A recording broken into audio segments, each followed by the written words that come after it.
पैसा किस्मत का नहीं, मेहनत का मोहताज होता है।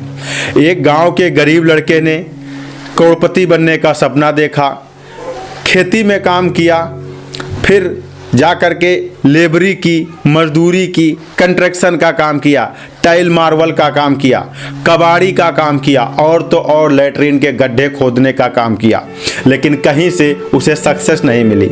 हर बिजनेस अप्लाई करता था, हर बिजनेस में वो फ्लॉप हो जाता था। उस लड़के को एक टेंशन और भी थी कि धीरे धीरे मेरी उम्र अब बढ़ रही है और मेरे उम्र के सारे लोग बहुत ज़्यादा प्रॉफिट कमा रहे हैं, अपना घर बनवा लिया है, अपना काम कर रहे हैं, अपने फैमिली के साथ अच्छे से रह रहे हैं, हंसी खुशी से रह रहे हैं, उनके पास 4 व्हीलर है, उनके पास बाइक है, सारी सुख सुविधाएं हैं। बट मैं क्या करूं, किधर बिजनेस करूं? बिल्कुल हताश, निराश, चारों तरफ से आकर के थक चुका था। फिर अचानक से उसकी ज़िंदगी में एक ऐसा मोड़ आता है कि वो करोड़पति बन जाता है। कैसे बना, पूरा वीडियो वॉच करिएगा, आपको मोटिवेशन मिलेगा तथा किसी एक के पास शेयर कर दीजिएगा। आपसे रिक्वेस्ट है, ताकि मैं चाहता हूँ इंडिया का हर वो आदमी खुशहाल ज़िंदगी जिए जो कोई भी सपना देख रहा है, जिसके पास भी ड्रीम है। So my name is Bhupen Sharma, motivational speaker and business coach. आज हम आपको एक ज़बरदस्त मोटिवेशनल स्टोरी सुनाने जा रहा हूँ। रमेश नाम का लड़का जो उत्तर प्रदेश के एक गांव से बिलोंग करता था, वो शुरुआत से ही बहुत ही मेहनती था और हमेशा पैसे वाले बनने का सपना देखता था।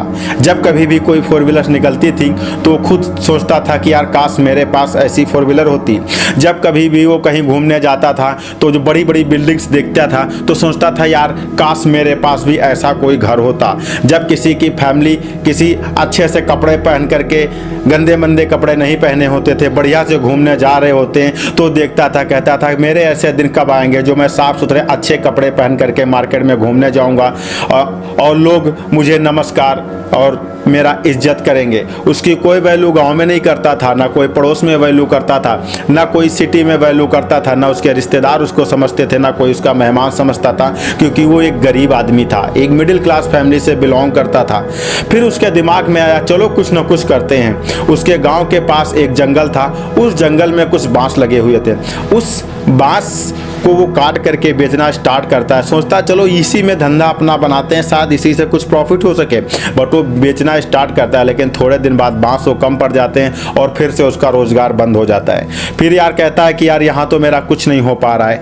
फिर वो सोचता है कि यार ऐसा करते हैं, चलो बाहर निकल करके देखते हैं। मात्र 9th क्लास में पढ़ने वाला लड़का घर से चोरी छुप के बाहर भाग जाता है। बाहर भागने के बाद वो 15 दिन टाइल्स का काम करता है। उसका दिमाग बिल्कुल कंप्यूटर की तरीके से काम कर रहा था। वो टाइल्स में काम करते करते उसके वो जो है 15 दिन में ही टाइल्स लगाना जान जाता है।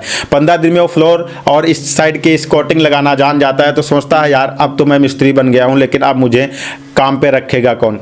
वो टाइल्स लगाना स्टार्ट करता है, लेकिन प्रॉब्लम से आती, उसे सही तरीके से नॉलेज नहीं मिल पाती कि क्या रेट लेना चाहिए, कैसे क्या लेना चाहिए, और थोड़े दिनों में वो काम करने जाता है और उसका नुकसान हो जाता है। वहाँ से उसे भागना पड़ता है। फिर उसके गांव के कुछ लोग वहाँ पर जा करके प्लम्बरी का काम कर रहे होते हैं, वहाँ पर जाता है और वो काम सीखता है। लगभग 3 से 4 महीने की लगातार प्रयास करने के बाद वो बाथरूम फिटिंग का काम जान जाता है और फिर से वही काम स्टार्ट करता है। थोड़े दिन काम करता है, लेकिन उसे लगता है कि यार यहाँ से 1000-500 रुपये कमाने से हमारा तो कुछ उखड़ने वाला नहीं है। यानी कि मेरे जो बड़े बड़े ड्रीम्स हैं, मेरे जो बड़े बड़े सपने हैं, उनका क्या होगा। यहाँ से अगर मैं साल का 1 लाख बचाऊंगा तो 12 साल में 12 लाख होंगे, और तब मेरा क्या होगा। फिर वहाँ से वो निकल आता है। निकलने के बाद वो सोचता है कि चलो कुछ पढ़ाई कर लेते हैं। थोड़े दिन वो पढ़ाई करता है। पढ़ाई करने के बाद उस पढ़ाई के अकॉर्डिंग उसकी जॉब लग जाती है। 2 से 3 कंपनियों में वो जॉब भी करता है। जॉब करने के बाद उसकी सैलरी 9000 होती, कहीं 10000 होती। बट जब पढ़ाई से नया निकलता है, फ्रेशर निकलता है, तो बहुत सारी कंपनियां एक्वायर करती हैं। कंपनियां अपने मतलब के लिए हर यूथ का उपयोग करती हैं कि नया बंदा जाता है, उसे ड्रीम्स, उसे सपने दिखाए जाते हैं कि तुम प्रमोशन हो जाएगा, तुम यहाँ के टीम लीडर बना दिए जाओगे, सुपरवाइजर बना दिए जाओगे, ये कर दिए जाओगे, वो कर दिए जाओगे। लेकिन कहीं पर भी 1 से 2 साल टिकने के बाद कोई दोबारा उसको नहीं रखता है। उसके पास 2 से 3 साल का अनुभव हो जाता है। अनुभव होने के बाद वो जब कहीं भी अपना अनुभव लगाता है तो उस अनुभव के अकॉर्डिंग उससे 30 से 35 हज़ार की सैलरी होनी चाहिए, बट कोई जॉब पे नहीं रखता। उसकी जहाँ कहीं भी एंट्री होती है हाई स्कूल मार्कशीट और आधार कार्ड के साथ होती है। वो सोचता है कि यार अब मैं क्या करूँ। वो सोचता है चलो ठीक है, ऐसा करता हूँ, ठेकेदारी का काम करता हूँ, आदमी सप्लाई का काम करता हूँ, यहाँ पर मुझे कमीशन मिलेगा, जिससे मैं अपना परिवार का खर्चा चलाऊँगा और मैं पैसे वाला बन जाऊँगा। फिर वो भी काम करना स्टार्ट करता है। बट क्या होता है, उसी टाइम कोरोना आ जाता है और सारा उसका रोज़गार बंद हो जाता है। रोज़गार बंद होने के बाद वो सोचता है कि यार अब तो मैं फिर से रोड पे आ गया, फिर से परेशान हो जाता है और कहता है यार अब तो कोई दिख ही नहीं रहा किधर, अब मैं किधर जाऊं। एकदम से परेशान और निराश थक हार करके वो बैठ जाता है और सोचने लगता है कि क्या करूं।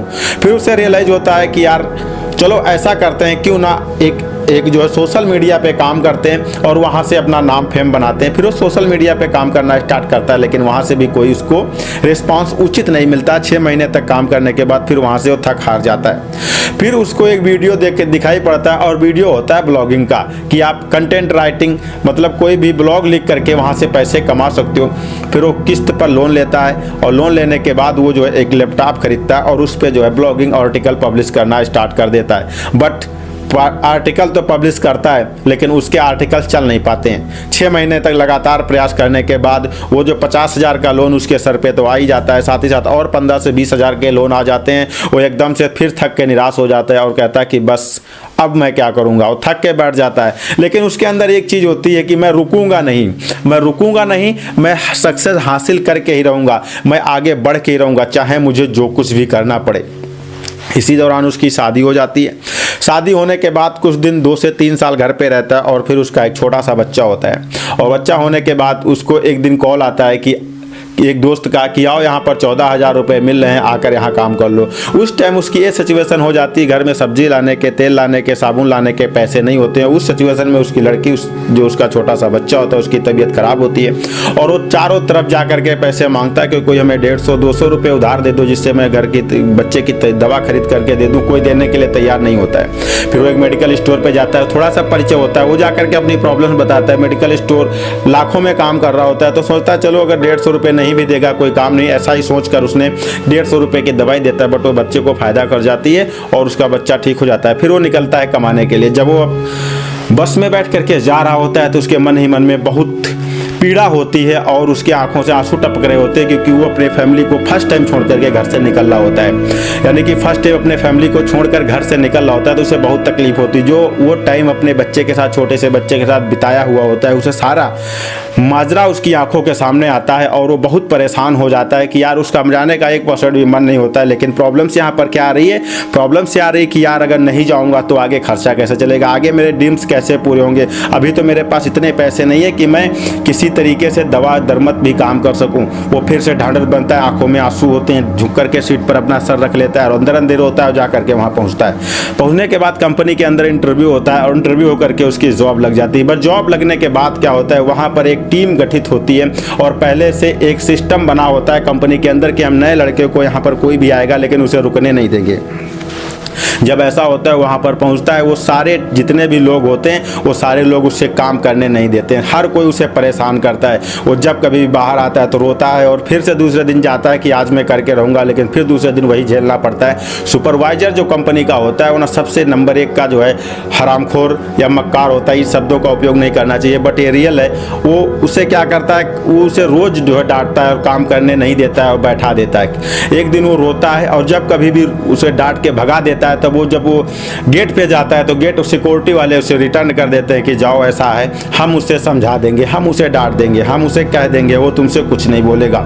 इस तरीके से वहाँ से वापस वो ना तो वहाँ पे काम कर पा रहा है ना तो रुक पा रहा है। अब बात ये होती, वहाँ पर कंपनी का एक सिस्टम था कि अगर कोई अपने आप से छोड़ करके जा रहा है तो चला जाए, दूसरे दिन से ना आए। लेकिन अगर कोई ऐसे चला जाता है तो वो सुपरवाइजर के ऊपर बात आती है, क्योंकि वहाँ के जो मेन अधिकारी होते हैं उनको पता होता है कि यहाँ का सुपरवाइजर बहुत, जितने सारे के अंदर सुपरवाइजर वगैरह जो भी उच्च अधिकारी उन लोगों में मिली जुली भगत है, इस वजह से कोई नया आदमी नहीं रुक पा रहा है।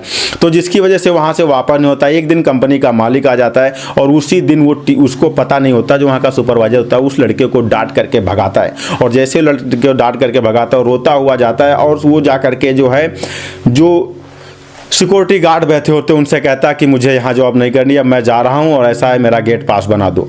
गेट पास कहता है सुपरवाइजर से लिखवा करके लाना पड़ेगा। सुपरवाइजर के पास जाता है, सुपरवाइजर खुश हो जाता है, कहता है कि अब तो ये चला जाएगा। सुपरवाइजर जब वो वहाँ पर जाता है तो गेट पास बना करके देता है, बट वो जब वो गेट पास लेकर के आता है तो वो उधार पैसा लेकर के जब गया हुआ है कमाने के लिए, तब वहाँ पर जैसे गेट पे पहुँचता है उसके अंदर से जो है बहुत नर्वस फील होता है और वहाँ पर रोने लगता है। सिक्योरिटी गार्ड सारे इकट्ठे हो जाते हैं, कहते हैं प्रॉब्लम क्या है, किस वजह से तुम रो रहे हो, आखिर क्या रीज़न है, कारण बताओ। अब वो पूरी अपनी तकलीफ बताता कि मैं इस तरीके से यहाँ पर काम करने के लिए आया हूँ, बट सिक्योरिटी यहाँ का सुपरवाइजर हमें काम नहीं करने दे रहा, बहुत परेशान कर रहा है, अब मैं क्या करूँ।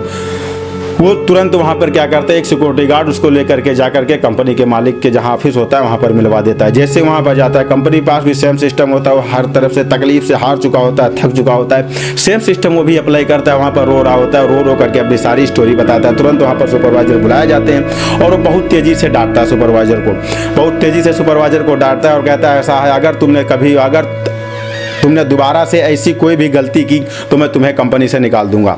ऐसा करने के बाद वो क्या करता है, वो लड़का वहाँ पर काम करने लगता है। फिर क्या होता है, इन्वायरमेंट उसकी मदद करता है। एक ऐसी इन्वायरमेंट पे दैवीय शक्ति होती है जो हर किसी की हेल्प करती है और उस टाइम पे उस लड़के की भी हेल्प कर देती है। वो अचानक से बातचीत कर रहा होता है, तब तक उसके मुंह से निकलता है कि मैं पहले यूट्यूब पर वीडियो बनाया करता था जहाँ से मुझे जो है मेरे कुछ सब्सक्राइबर हुए थे या मैंने कुछ पैसे कमाया था। जब इतना पता चलता है तो वो जो सुपरवाइजर होता है उसको भी पता लग जाता है कि यार ये वीडियो बनाता था और इसकी जानकारी है यूट्यूब के बारे में। तो वो आता है, उसके कहता है हमको यूट्यूब के बारे में जानकारी दो। तो वो उसको जानकारी देता है और बताता है यहाँ से लाखों करोड़ रुपए कमाए जा सकते हैं, मुझे ऐसा पता लगा था, इस वजह से मैं इस पर वीडियो बनाना स्टार्ट किया था। तो सुपरवाइजर कहता है मैं तुम्हें काम तो करने दूंगा बट तुम्हारा पार्ट टाइम में तुम्हें हमको वीडियो शूट करवाना होगा। वो कहता है ठीक है, मैं जो है वीडियो आपको शूट करवा दूंगा। वो वहाँ से वीडियो शूट करवाना शुरू करता है। 8 घंटे कंपनी में जॉब करता है, 2 घंटे जा करके उनका वीडियो शूट करवाता है। परमानेंट का ये काम बन जाता है। 7 से 8 महीने वहाँ तक जॉब करता है और जॉब करने के बाद वहाँ पर जो है उसके पास एक ज़बरदस्त बिजनेस आइडिया होता है और उस बिजनेस आइडिया पे वो काम करना चाहता है। अचानक से उस बिजनेस आइडिया को वो अपने सोशल मीडिया प्लेटफॉर्म पर शेयर करता है, जिसके अकॉर्डिंग उसके पास एक इन्वेस्टर का कॉल आ जाता है कि हम आपके बिजनेस में इन्वेस्ट करना चाहते हैं, क्या ये बिजनेस आप ये करोगे। वो तुरंत जो है उसका ब्रेन हैप्पी हो जाता है और तुरंत वो जो है कहता है कि हाँ मैं तैयार हूं और आप इन्वेस्ट करो। रात में उसके जो है अकाउंट में पेमेंट्स आता है और मॉर्निंग में वो वहाँ से छोड़ करके कंपनी आता है और वो नया बिजनेस स्टार्ट करता है। बट नया बिजनेस तो स्टार्ट कर देता है, वहाँ पर इन्वेस्टर के जो वादा किया होता है उसके अकॉर्डिंग और अपने अकॉर्डिंग वहाँ से उतना प्रॉफिट नहीं हो पा रहा है जितना प्रॉफिट उसको चाहिए था। वो और परेशान होता है। 1 से 2 साल तक वहाँ पर लगातार काम करता है लेकिन वहाँ पर भी उसका उतना प्रॉफिट नहीं हो पा रहा जितना उसे चाहिए था। साल में 1.5 लाख 2 लाख रुपए उसके बच जा रहे हैं। लेकिन उसने सोचा चलो यहाँ तक तो सही है, अब इतना पैसा बच रहा है तो अच्छी बात है, लेकिन अगर इससे ज़्यादा बचे तो ज़्यादा सही है। साल में 1 से 2 लाख, जैसा कि मैंने पहले जॉब छोड़ी थी, पहले वाले बिजनेस छोड़े थे, सेम सिस्टम यहाँ पर भी अप्लाई हो रहा है। लेकिन उसने सोचा कि पहले से एक एक पैसे के लिए मैं मुहताज था, परेशान था, तो आज मेरी कुछ तो हेल्प हुई है और कुछ हेल्प की वजह से आज मैं जो भी हूँ तो सही है, कम से कम अपने परिवार का खर्चा पानी तो चला पा रहा हूँ। तो ये मन में सोच करके वो काम में लगा रहता है और एक दिन वो सिटी में सामान लेने के लिए अपने शहर से दूसरे शहर जाता है और वहाँ जाने के बाद कुछ आपस में लोग बैठ करके बातें कर रहे होते हैं कि एक कंपनी बिकने वाली है और उस कंपनी का जो बिकने वाली उसके अकॉर्डिंग उसको पैसा नहीं मिल रहा, जिसकी वजह से वो मालिक बेच नहीं रहा। वो क्या करता है, वो कहता है चलो एक बार मालिक से मिल करके देखते हो। मालिक से मिलने के लिए जाता है और मालिक को अपनी पूरी हिस्ट्री बताता है और कहता है इस तरीके से मैं यहाँ पर काम कर रहा हूँ, तो अगर आप चाहो तो आप मेरे साथ मिल करके पार्टनरशिप में बिजनेस कर सकते हो। वो कहता है मुझे पार्टनरशिप नहीं चाहिए, तुम बहुत परेशान हो और तुम्हारी लगन से लग रहा है कि तुम इस कंपनी को आगे बढ़ा सकते हो, तो मैं ऐसा करता हूँ आपको 2 साल का टाइम देता हूँ और 2 साल में मेरे कंपनी का सारा पैसा अगर तुम चुका देते हो तो मैं तुमको यहाँ से प्रॉफिट आपका होगा, बाकी हमारा पैसा मिल जाएगा, तो ये कंपनी तुम्हारी हो जाएगी। ऐसा करने के बाद उसको जब रियलाइज होता है कि हाँ अब हमें यहाँ पर मेहनत करना है, वो कंपनी में जी जान लगा करके काम करना स्टार्ट कर देता है। और जब कंपनी में काम करना स्टार्ट करता है तो उसे एक चीज़ और पता चलती है, वहाँ पर क्या होते थे जो प्लास्टिक के सामान जो रिसाइकलिंग किया जाता था, तो उसे ये पता चलता है कि प्लास्टिक का जो सामान रिसाइकलिंग किया जाता है उसके साथ कुछ और पदार्थ हैं जो अगर अलग मैं करके अगर बेचूँ तो मार्केट में अच्छा पैसा वहाँ से मिल सकता है। जैसे कि जो अमोनियम है या फिर सिल्वर है, ऐसे जो यूज किए जाते थे सामान, जो टाका वाका रखा जाता था, इस तरीके के जो मटेरियल थे वो अलग करके बेचना स्टार्ट करता है, जिससे उसका प्रॉफिट बढ़ जाता है। और जैसे उसका प्रॉफिट बढ़ता है तुरंत वो क्या करता है, जो है मात्र 2 सालों के अंदर उनका प्रॉफिट चुका देता है और 4 सालों के अंदर लगभग 700 से 800 करोड़ों रुपए की उसकी कमाई 4 से 5 सालों में हो जाती है और वो अचानक से सक्सेस हो जाता है, सफल हो जाता है। तो इस स्टोरी से सिर्फ यही हमें सीखना चाहिए कि मेहनत लगातार करते रहना चाहिए, थकना नहीं चाहिए, हारना नहीं चाहिए, नए नए दिशा में अपना पैर रखना चाहिए। कोई ना कोई ऐसा होगा जहां से आपको प्रॉफिट 100% मिलेगा और 100% मिलेगा। तो कभी हारो मत, कभी थको मत, लगातार प्रयास जारी रखो। हर फील्ड में 2 साल 6 महीने दो और सक्सेस आपके कदमों में होगी। सो इसे शेयर जरूर करना किसी एक हिंदी समझने वाले के पास। मिलता हूं फिर किसी अमेजिंग और फैक्टेबल वीडियो में, तब तक के लिए दिया जाए नमस्कार।